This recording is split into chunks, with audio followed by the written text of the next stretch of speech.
드디어 나왔습니다. 네. 노란봉투법 후속타가 나왔는데 동일노동 동일임금이랍니다. 그런데 내부로 가면은 동일가치노동 동일임금이라고 다시 이제 좀 수정이 돼서 그렇죠. 알려지고 있어요. 네, 이게 좀 다르다. 네. 동일가치노동 동일임금이다. 그러면 기업 임금 데이터 대량 수집한다라고 하면서 일단 돈부터 쓰겠대요. 그러니까 법제화 밑작업을 하기 위해서는 이건 어쩔 수 없이 써야 되는 돈이긴 해요. 예, 연구 용역을 발주를 해야 되잖아요. 그래서 여기에 대해서 지금 이 예산이 25억 정도였는데 이것을 지금 뭐 54억으로 2배 이상 지금 늘린다 하고요.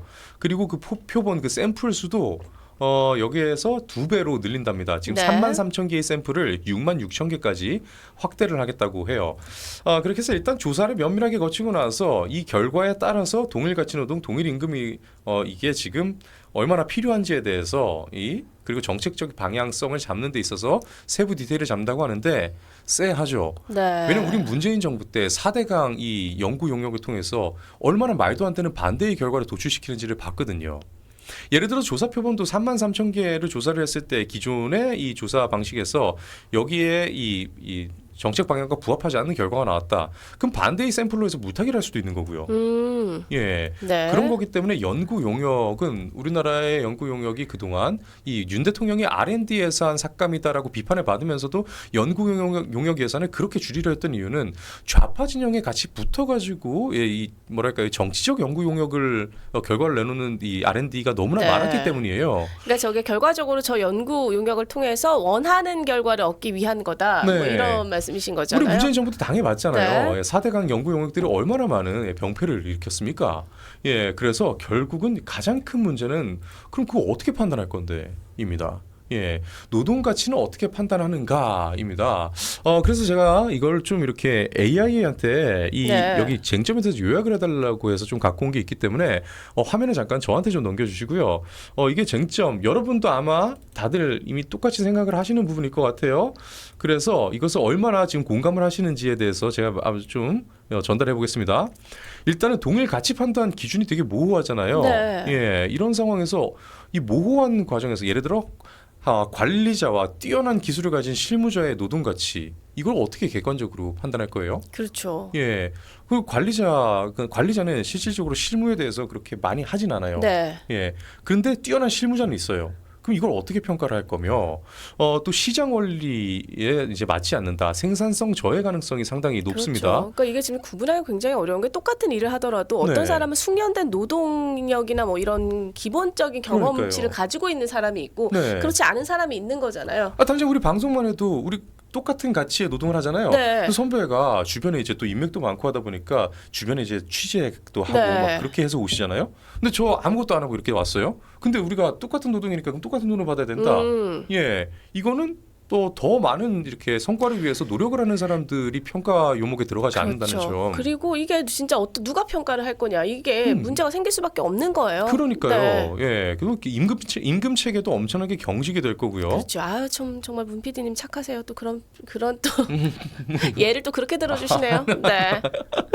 또 임금 체계가 경직되고, 네, 기업의 채용이나 네. 또 운영 부담이 상당히 증가할 그렇죠. 겁니다. 그러니까 이게 도대체 어디서 나오는 이런 생각인지 모르겠어요. 그리고 앞서서 이 동일노동 동일임금 이것 때문에 네. 굉장히 여러 회사나 이런 기업에서 굉장히 골치 아팠던 적이 많은 사례들이 있는데 맞습니다. 그걸 어떻게 가져가겠다는 건지 잘 모르겠어요. 그러니까요. 아니 그러면 이게 대체 어디서 하고 있길래 뭐 어디 선진국 같은 데서 하고 있나 봐요. 네. 예, 좌파들이 바라보는 선진국에서는 이걸 네. 시행을 하고 있다면서요. 네, 네. 바로 중국이죠.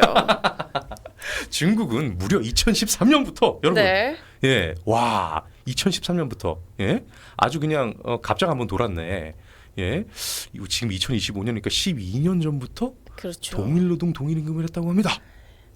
모두가 다 형편없게 되면 공평한 대우가 그렇죠. 되는 거죠. 저러면 왜 정규직에 죽어라 공부해서 들어갑니까? 그러니까요. 무슨 의미가 있습니까? 예. 게다가 우리나라는 이 계약직들에 대해서 관련 법이 있습니다. 파견법도 있잖아요. 우리 네. 예, 관련 보호 장치가 있는데도 불구하고 그런 법과 다 상충이 되는데도 불구하고 중국 따라가겠다라는 거 아니냐 이런 비판이 나오고 있는 거죠. 그렇죠. 예, 네. 아이고 신노동법 동일노동 동일임금이다. 예, 중국에서 보편적으로 파견 노동자를 장기적으로 고용 고용하고 있지만 복지 수준에서 차별이 굉장히 크다. 그래서 사회 불안 요인으로 작용해 왔다.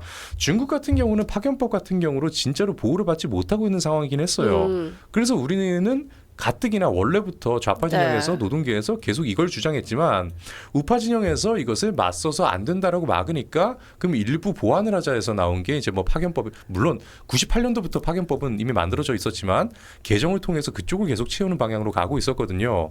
그런데 이번에 드디어 이제 나온 게 아예 그냥 동일노동 동일임금으로 가자는 거잖아요. 아니 근데 저건 공산주의 국가잖아요. 네. 아 뭐 쟤들을 저렇게 아니 지들은 이게 동일한 거야라고 그렇죠. 우겨버리면 그렇게 네. 돼버리니까. 근데 지금 저기를 따라가고 있는 게 있는 상황이라는 거잖아요, 우리가. 근데 웃긴 거는 당시 중국에서도 동일한 노동이라는 기준으로 비교하기가 애매하다. 아, 중국에서도요. 예, 지적이 나왔어요. 네. 예, 나왔는데 지적이 나온 이후에 그걸 신경 쓰지 않고 밀어붙일 수 있는 이 권력이 있으니까 가능했던 건데. 그럼 나란 거고요. 거기가 네. 우리가 지금 뭐가 다르냐고요. 우리도 그렇죠. 그런 나라예요 지금. 네. 예, 이제는 어쩔 수가 없어져 버렸습니다. 아, 이거 앞으로 또 시끄러워지겠네요. 네. 네.